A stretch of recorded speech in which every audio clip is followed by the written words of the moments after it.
Now, before I start with the actual presentation of the policy itself, I will spend a few minutes with respect to the relevance of education in the present context. A lot of things have been asked to me in public with respect to why at this time an educational policy, what kind of relevance does it have in the context of India and the context of the global developments. And always you have to articulate some aspects of it. Of course, first we all recognize there's more than 3 decades since we had the last one, and there are several developments that have happened. India, of course, will have the highest population of young people in the world over the next decade, and we recognize that nearly 50% of the population will be below 35 years of age, aspiring for high quality education. This democratic dividend certainly has to be taken advantage of. I don't think we have discussed it in several platforms. We have debated it, and certainly this is a direction and aspiration for the country which we have to realize. Globalization and demands of a knowledge economy and knowledge society call for emphasis on the need for acquisition of new skills by learners on a regular basis for them to learn how to learn and become lifelong learners, a critical consideration to be addressed appropriately. And that is where this education policy certainly has focused on. Changes in knowledge landscape, especially science and technology, I don't have to say here, but advances in big data analytics, machine learning, artificial intelligence, all demand skilled workforce involving mathematics, computer sciences, data science, as well as multidisciplinary abilities across the sciences, social sciences, and humanities. The education of future need to be reconfigured in order to meet the goals of the global education development agenda. We are a part of that. The goal 4 of the Sustainable Development Goals 4 of 2030 that seeks to ensure inclusion and equitable quality education and promote lifelong learning for opportunities for all. So this is broadly just to give it kind of a flavor of the kind of consideration probably the people who matter in terms of defining when to come out with a policy thought about. Now, how did we go about? A little bit of that also is of interest for the audience here. The process, of course, was that we had the members of the policy committee with the government set it up. And then we had a members of a drafting committee. We thought that besides the policy framing, we also need to bring it up in a way in which it can be presented. We had a special drafting committee. It had members of the policy committee also. And then we had a set of members, experts, who provided a kind of a technical secretariat support for doing this. And not to be satisfied with it, this is where I have my own strong views. The question of being independently evaluated with respect to the type of presentation we are making, ideas that we have created, and the strategy we have crafted. We put certain peer reviewers, people who are away from the policy formulation, who are very well aware of the kind of educational system, the academic system this country over the years, and therefore competent enough to give us very vital inputs about the first level of drafting this policy. So there were peer reviewers here. Discussions and consultation, we went through a very, even though this particular policy was initially having a basis of previous policy document, in fact, 4 years of work, very intense work had gone through in the formulation of this policy earlier itself. Documentation from downward consultations were there, submissions from individuals and groups were there. So there was the previous Honorable Minister of Education. We had also the TSR Subramaniam Committee and many others. So we had many things to fall back on. The question was to review them, to adopt them, and to see where we need to move extra efforts. And that is where we saw that discussions and consultations with the different stakeholders, including organizations, institutions, and individuals. We had quite a number of inputs which were new, which had very unique in terms of things which were not earlier presented or considered for discussion. And of course, when everything was ready and when we made an initial presentation to the ministry, they felt that ultimately to go into the public domain is a national, very important national document. We need to get the public responses of what they are in for the future of education. We got more than 2.5 lakh responses from both from the school and the college education, higher education point of view. So that was another major thing. We went through a consultation with the state education authorities, including in many of the states, we had also consultation with the state ministers. And then we had a review. So that when the policy was in the near final stages, the number of reviews were conducted by the Honorable Prime Minister himself. In fact, he went through every aspect of the policy and every items of the policy, and he wanted to make sure that there is a level of pragmatism and the ability to carry this forward in the implementation domain. So this is one of the important things that the Honorable Prime Minister, he came out with several interesting suggestions also, I should mention. So that is the other part of it. And finally, we got the cabinet approval on the 29th of July 2020. Immediately following that, for a number of measures, the first and foremost was to make sure that there is a very intense familiarization process for this. So major conferences with chancellors, vice chancellors, directors of higher education institutions, other high-level functionaries were convened. These are meetings convened by UGC and Ministry of Education and addressed by Honorable Prime Minister and His Excellency the President of India. So these were kind of things that were also carried. This also underscored the importance at the highest level that they attach to the policy. And now we are in the stages, and I will say at the end of my talk a little bit about how the concerned agencies and the ministry is moving towards the implementation. Now, to just to give a framework for the policy provides an integrated and flexible approach to education. It has kept the interconnectedness, the various phases of education in mind, and how the same will enable continuity, coherence, and processes to ultimately realize an end-to-end educational roadmap for the country. An articulation of a broad view of education encompassing the holistic development with special emphasis on kindling of the creative potential of each individual in its richness and complexity has grown increasingly popular in the recent years, several domains of discussions. The policy thus aims to have it aims at the development of the 21st century skills. I don't have to re-emphasize what these 21st century skills are here for the students while giving them the flexibility in making choices consistent with the dynamics of a knowledge society. Before we go straight into the higher education and go into the details of the same, a little bit about the connection between the school education and the higher education. We do recognize, all of us, and the policy does so, the interconnectedness of the various phases of education. I mentioned it earlier. School education is of intrinsic importance, there is no question. How a student experiences the schooling phase of education could have a significant influence on those subsequently pursue higher education, including professional and vocational, besides, of course, helping to lay the foundation for lifelong learning. So keeping this in mind, I'm trying to first put the overall policy element, the element that is gone into the policy as a part of the academic side, not just on the governance and other areas. We have the early childhood care and education, home education, Anganwadis and preschools. One of the very key elements, because we did make transformatory recommendations in the context of the early school education. I will say a few words about it in the subsequent projections. And right now it is divided over a 15-year period of foundational, preparatory, middle, and secondary. We'll see the details of that. On the higher side, of course, we have the undergraduate, general education, teacher education, professional and vocational to focus a little bit. And then we have the postgraduate, masters, and PhD, need not be emphasized here. And ultimately, a national research foundation, a unique institution that will spur the research, and particularly in the educational institution and university system particular. And then, of course, we have areas like lifelong learning, adult education, and many other areas that have been also including the use of technology for education.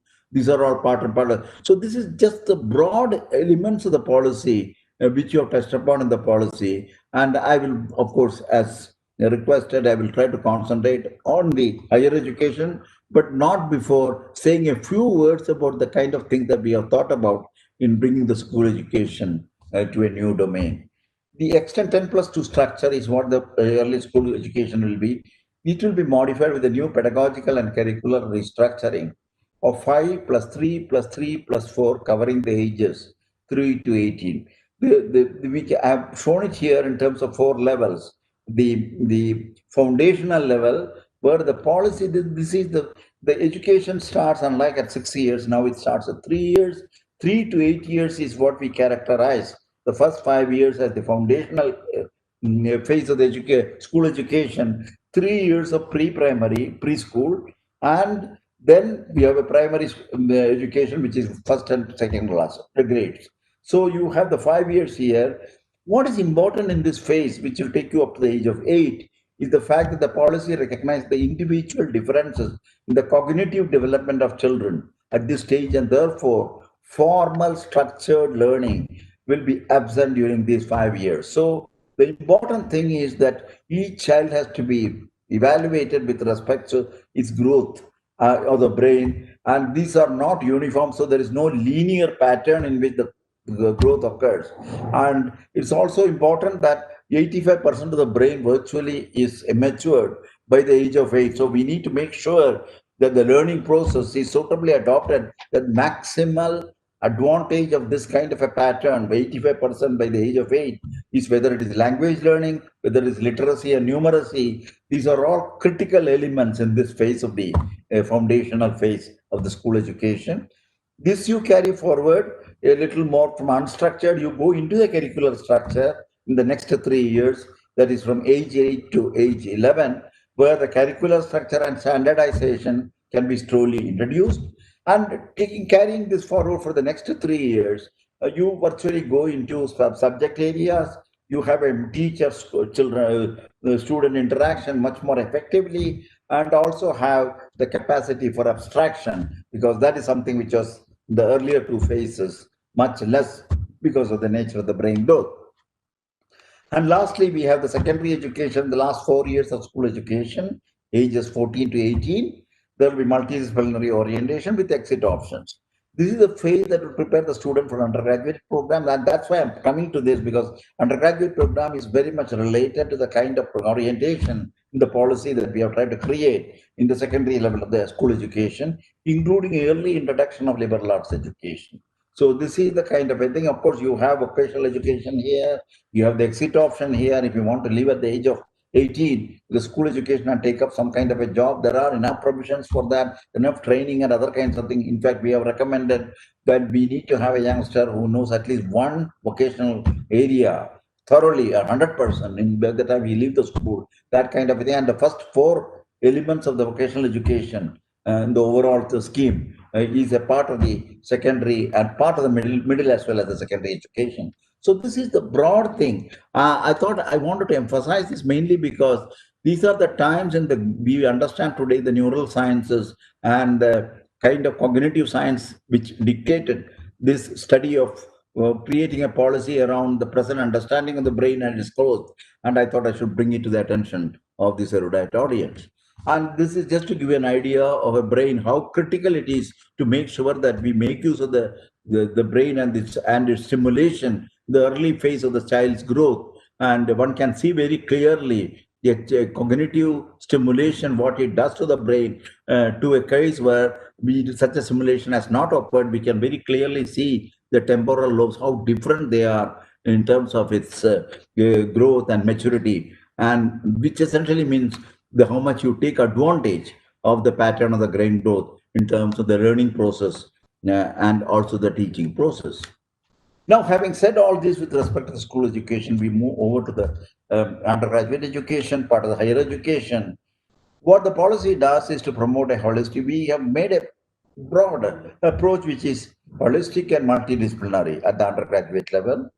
And this is something which is not new to this audience, and especially I don't know IIT Delhi's some of the very early efforts in the context of holistic and multidisciplinary education. They generate more imagination and creativity in the student to ensure their all-rounded development.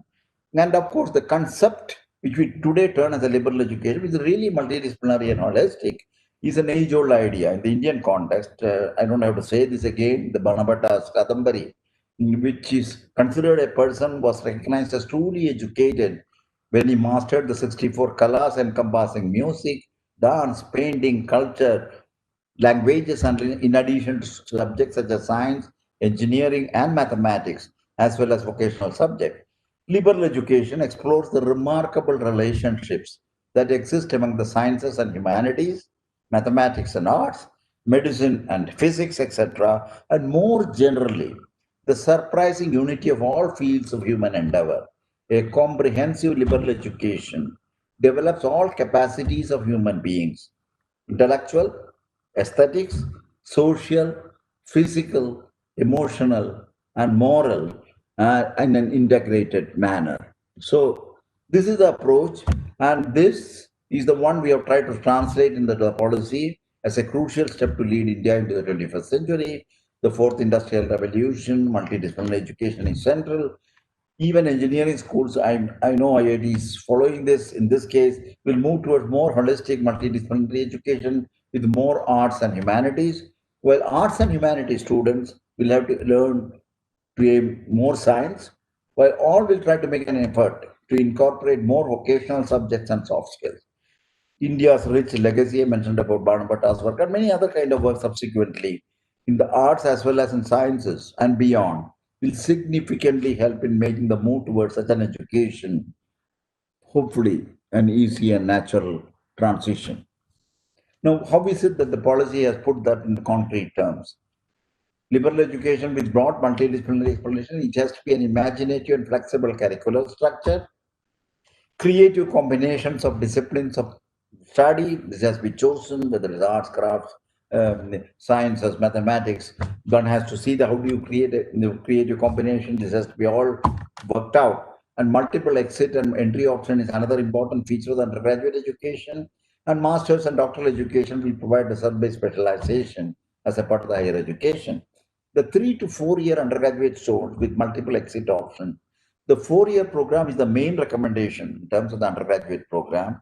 Undergraduate degree will encompass, of course, liberal arts, multidisciplinary and holistic education. And then you have the chosen major and minor concept that is there. We have the vocational subjects, and later on, even professional education will be brought into this kind of an undergraduate education, which is a 4 year. The 3 year program, which is currently very much there, will be retained with the necessary changes to bring in more holisticity and interdisciplinarity. Both the 3 and 4 year programs lead to a degree with honors with research work. So that is another thing that one. So there is a provision for research work in the undergraduate program, which prepare on one side it really enriches the youngster, on the other side we certainly have a better preparation for the higher education, and ultimately exit provision does exist with a 2 year diploma in the with a 2 year diploma at the end of 2 years of undergraduate, and a 1 year certificate at the end of the first year of the undergraduate education. These are all drawn in a way in which there is enough provision for the person when he exits, he will have an appropriate kind of a professional career which can be chosen. And this is a preparation that you try to do in the first year and second year of the undergraduate education, with the proviso that in case in the later years you want to come back to the education with certain provisions with respect to the preparatory part of the entry, you can still continue your education to a third year or a fourth year or even higher education part of the postgraduate education. This is also kept as a flexibility in the system. On the master side, 2 years for those with the 3 year undergraduate degree, 1 year for those with the 4 year undergraduate degree with honors, and an integrated 5 year program is the three kind of flexible way in which you can go towards master education.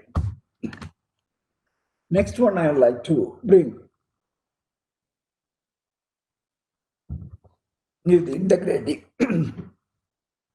professional education. Regarding the integration of professional education with general education, the policy aims to take a holistic view to the preparation of professionals by ensuring broad-based competencies and understanding of the social human context, a strong ethical compass in and addition to the highest quality professional capacities.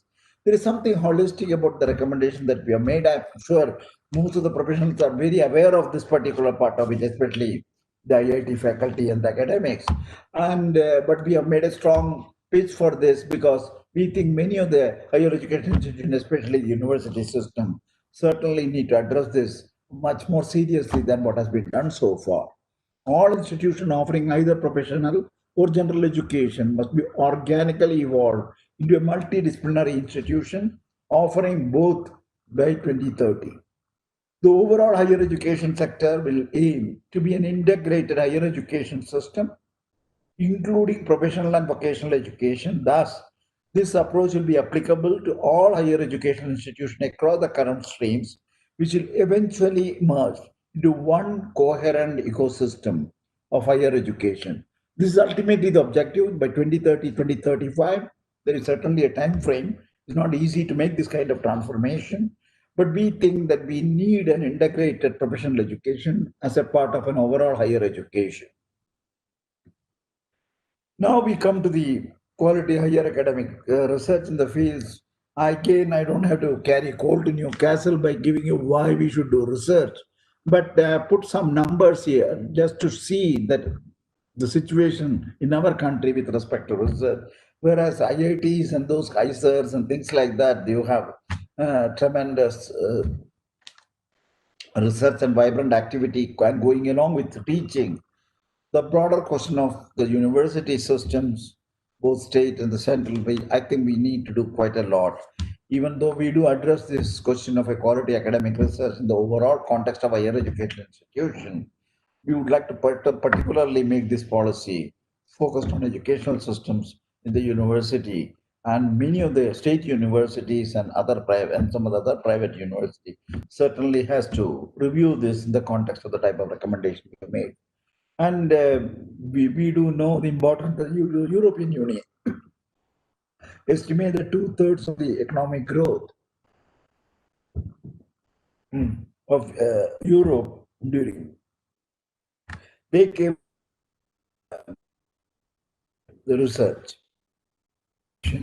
You had also, if you really look at the European accomplishments in the research and innovation, I was just trying to look at some of the details. 15% of all productivity gains in 2000 to 13, and that an annual increase of 0.2% of GDP in R&D investment result in an annual increase of 1.1% in GDP, a five-fold return for the type of outcome that they were getting. If you look at the present research and innovation investment in our case, 0.7, we can keep debating on that. One has to compare it with respect to something like 2.8 in US or for 4.3 in Israel or South Korea. These are the kind of just 3 times the proportion of GDP. And this lower level of investment certainly meant the number of researchers in India per lakh of population is just 15. Numbers are 400, 800 kind of numbers. If you talk of US and as an example, other item impact, I don't have to again emphasize low levels of patent application and scientific publication. So these are the kind of thing, and certainly it was a very important agenda in the another discussion with regard to propagating research in the higher educational institutions. And so we have spent a considerable space and time to make sure that we have some very tangible recommendations on promoting this. Now, how have we tried to recommend it? We have tried to recommend the creation of a national research foundation. It is it is based on the fact that the policy will put emphasis on catalyzing and energizing research and innovation across the country in all academic disciplines, with particular focus on the state universities and colleges. I said that in the beginning, and that is where really the lacuna does exist, and they are serious there too. A fund to seed research in all universities and colleges so that synergies between the research and quality education can be leveraged maximally. NRF will fund across all disciplines. It's not only in engineering, and also it will expand the research and innovation at all universities and colleges, including private institutions. We have not made a distinction between private institutions and public funded institutions. And the criterion will be, of course, the merit of the proposal and the kind of capability to do research and the type of outcomes. And we need to make sure that they get the benefit of a funding system where this can be pushed further. After all, they also educate Indians, and many of the people depend on the private institutions for education. The NRF will have the provision to cover many themes: science and technology, social sciences, arts, humanities, and many more. In the scope, of course, everybody understands funding research through a competitive peer review process, building research capacity at academic institutions across the country through mentorship. There are very specific recommendations we have made regarding the mentorship, the type of bringing in people who are veterans of research, who are at this time available for guiding research in these kind of institutions, who can spend some time doing research, guiding research, and also establishing the capability to conduct research in these kind of institutions, and then create the beneficial linkages between researchers, academy, everybody talks about this, and disseminating research through seminars, which is the other aspect of doing research. So these are the kind of things. This is just to give a little brief summary, a snapshot of the kind of thought that we are put into the National Research Foundation. We think this needs to be established, and this is also going to be. We had, of course, in our mind things like the National Research Foundation of USA. There are models of establishing this kind of a system, which really becomes a place where they address the excellence, the relevance, and the kind of outcomes with respect to research. And this has had a very strong influence on the support of research in the educational systems in many of the advanced countries, and particularly if you look at the models like US and Europe. And the other aspect that we have addressed is question of energized and educational capable faculty. We have spent devoted considerable space with regard to the questions of the faculty, the quality and engagement of its faculty. And virtually, we can say the faculty is put back at the heart of the higher education. The rampant practice of contractual appointment, one issue, very heavy teaching loads, these are all may not be applicable to institutions like IITs. But these are anyway, I don't have to emphasize these aspects of it with respect to the broader issue of higher education. The infrastructure support, most faculty do not even have a structural faculty recruitment and development plan. So we have gone into the details, areas like recruitment, development plan, career proposal, progression, compensation management. Every part of the institutional development plan should carry this in the higher education, appropriately designed a permanent employment tenure track system for the thing by 2030, autonomous faculty empowered to make curricular choices, conduct assessment of students, infrastructure for continuous professional development. These are other aspects of it, and appropriately designed bridge courses for mid-career professionals to get into teaching. That's also available so that if anybody wants to get into the teaching profession from another area where you need to facilitate this by the appropriate bridge courses that can be worked out. One of the important things that we have tried to do is to consider the school education and the teachers for the school education. One thing we found that the existing system, the school education, doesn't meet the type of standards and the type of things that we need to have as a background for teaching at the school level by the conventional educational system providing teacher education. What we have tried to do is to move the school education preparation will be done in the multidisciplinary universities. Departments of education will be set up in many universities to offer a 4-year integrated state-specific BEd. The whole idea is to bring in BEd as one more of those undergraduate educational stream, one of the undergraduate educational stream, put it at a par with the other professional educational themes as well as the mainstream education. So BEd will be an undergraduate program of study covering both disciplinary and pedagogic teacher preparation courses for each stage of education, foundational to secondary. All subjects, including arts, sports, vocational education, they will be mainstream. On par with other undergraduate degrees, gradually the 4-year program will be eligible for master's and PhD programs. And the current 2-year BEd program will continue till 2030, but that after 2030, only those institutions who are capable or who are qualified to provide a 4-year teacher education can offer the 2-year teacher education. So we want to make sure that the standard, the quality, and the excellence that is intrinsic to defining the teacher education and preparation. Certainly, it takes into account through the higher education systems overseeing the teacher preparation and education. 2-year program will be used for lateral entry of school teachers. There are also many interests in the people becoming school teachers in the lateral mode. Specifically designed courses in the pedagogy for mid-career professionals to become faculty will also be introduced.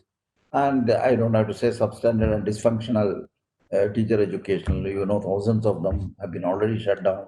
And this is recommended to be reviewed. Either they move towards institutions like the degree giving autonomous colleges or they close down or move to other areas where the teacher education is not the main focus for these institutions. Something on the educational technology, Professor Ram Gopal mentioned about this with respect to the Prime Minister's this thing. We have addressed the questions of integrating technology at all levels of education.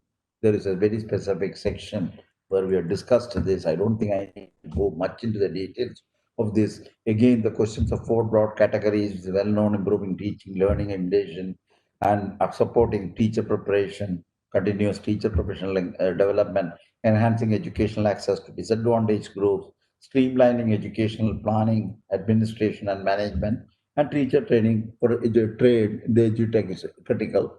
And towards this, I also bring in some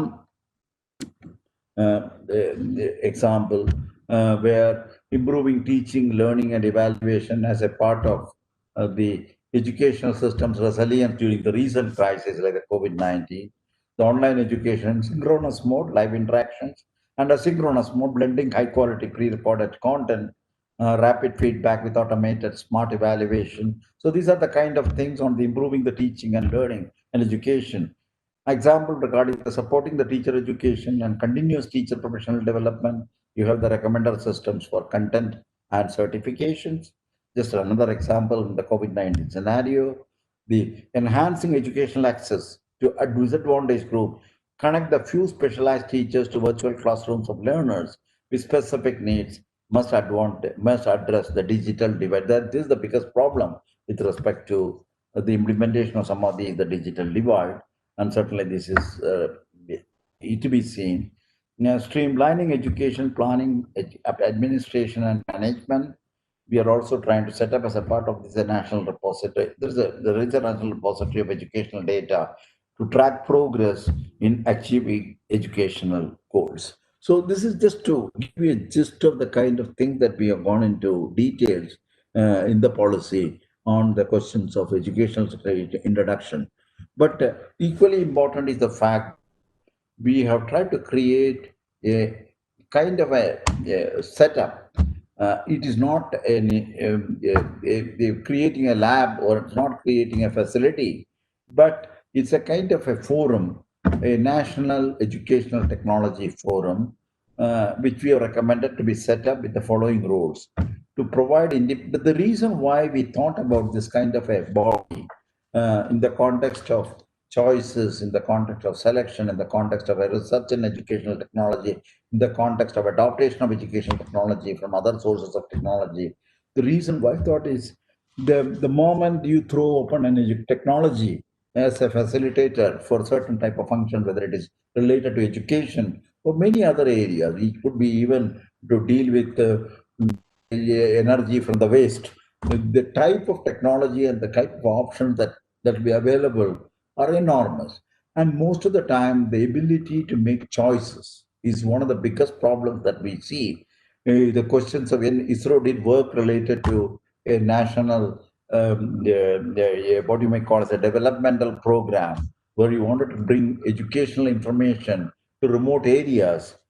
The choice was to make sure that we create educational material. But what were the materials? Those materials had to be researched whether it is appropriate for the tribal population which is going to receive the material.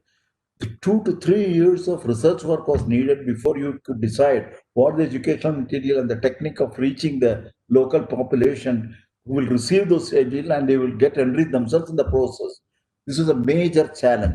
This is one of the kind of example that if you want to proliferate the technology, you need to have a means of studying it, understand, evaluate, and regulate it. That is the idea that National Educational Technology Forum that we have tried to set up to provide an independent evidence-based as advice to state and governments on adoption of technology-based interventions, to build intellectual and institutional capacities in educational technology, to envision strategic thrust in areas of technology domain and to promote education in them among educational institutions, and to articulate new directions of research and innovation, the use of technology for improving education. We would assume that these kind of things, also the actual activities on research and things, will be carried out by the Department of Education, which will come up in the higher educational institution, at least some of the higher educational institution. So the National Educational Technology Forum will maintain a regular inflow of authentic data from multiple sources, including the educational technology innovators and practitioners, particularly at the grassroots level. Disruptive technology, I don't know, this is something you're very much day to day. You're seized with.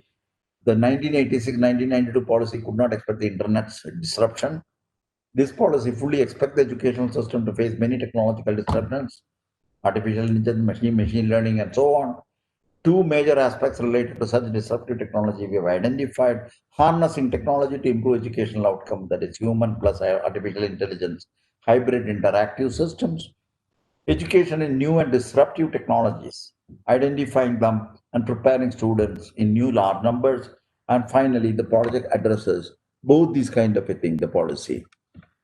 Now, on the governance side, I've just tried to, again, we got the policy in the beginning of my talk. I'm just coming back to the policy side and what is the kind of a governance structure that has been done.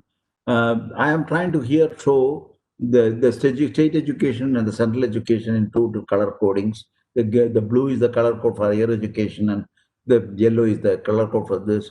And the main thing is the central agency for the education, the CABE, which is currently there, a council of the educational the thing. This particular CABE, the Central Advisory Board of Education, is now in this policy, they have elevated to the level that they will oversee the overall administration, governance, and evaluation of how the policy is going to work at the from the central level, and also to make fine tuning or midterm corrections if needed, and virtually becomes a kind of a kind of a reviewer and evaluator, and also a recommender with respect to the changes needed in the context of higher education. So this is the system which is adopting the Central Advisory Board and making it more empowered. Then we have an Higher Educational Commission of India, which is what is recommended to be set it up as the highest body on the higher educational commissions. As a part of the governance, you have the four major verticals that are there under the HECI. One is academic and standard setting, which can be the professional standard setting bodies and so on. Then GEC, General Education Council, the National Council of Technical Education, the All India Council of Technical, the medical. Ultimately, they will all come under the PS, the professional standard setting bodies under the academic and standard setting. And on the academic side, you have, of course, the National Higher Energy Qualification Framework for Higher Education. And then you have the second one, which is regulation, the National Higher Educational Regulatory Body. And then you have accreditation, national accreditation. This is the council. Then you have the funding, higher educational grants council. So these are the four verticals under a higher educational commission of India. This is what is recommended. And of course, the education provision will continue to be given by the autonomous institutions and other types of institutions which are a part of the higher education or school education. So this is the kind of a structure, broad structure, that we have tried to evolve with respect to the governance of the educational system and with this clear delineation of the higher education part of it. Important about this is the fact that empowered governance and autonomy of higher education. This is something which I don't think that this need to be much discussed when a place like IIT or IAC, but it's good to know that this is one of the things that had been of concern while they were debating on the subject with several of the experts in this area. The recognizes the effective governance and leadership is the key to creation of a culture of excellence in the innovation of higher educational institutions. All the higher educational institutions in the next 15 years will become autonomous, self-governing entities through a system of graded accreditation or graded autonomy. With appropriate data accreditation, such institutions shall establish a board of governors consisting of highly qualified and competent individuals with proven capabilities and a strong sense of commitment, something which we need to do for many of the higher educational institutions in this country. The board of governors will be empowered to govern the institution free of any external interference. Something everybody talks about it. This is something very explicitly made clear in the policy. Make all appointments, including that of the head of the institution, and take all decisions regarding the governors. The board of governors will be responsible and accountable to the stakeholders through transparent self-disclosures of the relevant thing. The board of governors to develop a strategic institutional development. These are all there in many of the institutions, long term, medium term, 5 years, or short term, 1 to 3 years, based on the institution can develop educational and research outcome, parameters for quality and capacity, improve organizational and financial and human resource development plan to assess the progress. So this is just to give you a flavor of what we have recommended in the empowered governance and autonomy of the higher education. So the most important aspect is the fact that we have strongly recommended the autonomy on the governance, on the academics, as also on the finances. Now, what is the kind of way forward before I conclude the thing? There are several things I did mention in the beginning of my talk that there has been one of the most important steps that was taken immediately after the government took decision on accepting this recommendation with necessary inputs from public domain and other sources is the fact that once they did that, there were a number of presentations, there were a number of discussions, there were a number of seminars and other kinds of interactive systems. And both Honorable Prime Minister and Honorable President were involved in many of these. I don't have to say that here. Many of you were there as a part of that particular thing. So there is quite a lot that has happened in terms of sensitizing the policy in its role, but certainly there are many things which continue to be inquired about, seek clarification about, and not every some of them will come forward only when you try to do these things. You start getting a feel of the issues, and that is where I said about the midterm correction or fine tuning or better clarification or change of strategy. This will be a part and parcel of this, but by and large, I find that this is understood by many of the policymakers and implementation the related responsible people. The MOE itself has done an action plan. Now they have done it. I understand. They have, because I'm telling this both this part of it more from the input that I received rather than trying to be a part of it. But I want to say that the MOE has certainly provided a good action plan which they have worked it out, which has got something like 100 and they have taken the higher education policy section. They have looked at the various policies items. They have converted them into identified action plans, and 181 activities have been identified with the time frame that it needs to do this under 16 broad themes. This is what they have tried to do. We need to do this. There's a continuous churning of these ideas, and some discussions are going on this. The UGC on its own has been also organizing conclaves for discussions on this particular thing.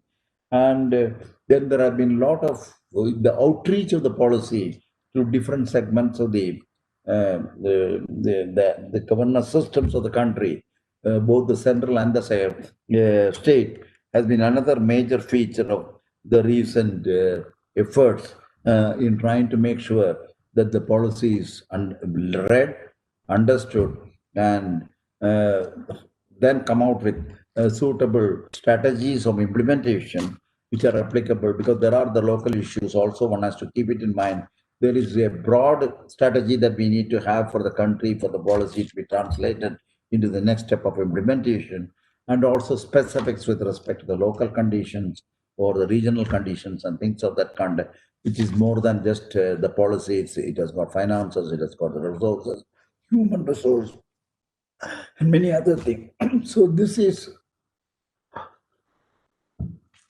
something on which work will be done.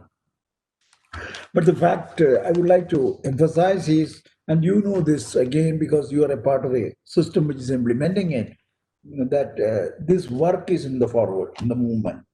And I cannot but conclude with the statement that, as I said in the beginning, I think this is a very unique policy. It has its own challenges to implement.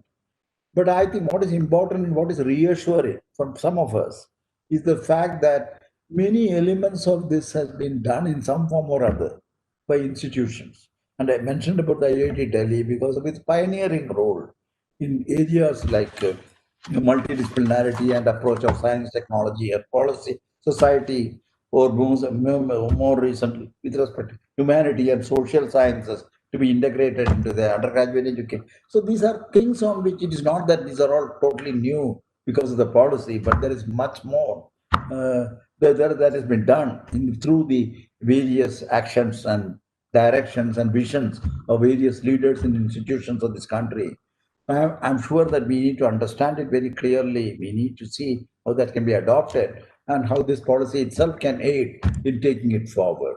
So, with these few words, I would like to thank again the Institute, the director, deputy director, and others for this privilege of talking to you and sharing my thoughts with you. Thank you very much.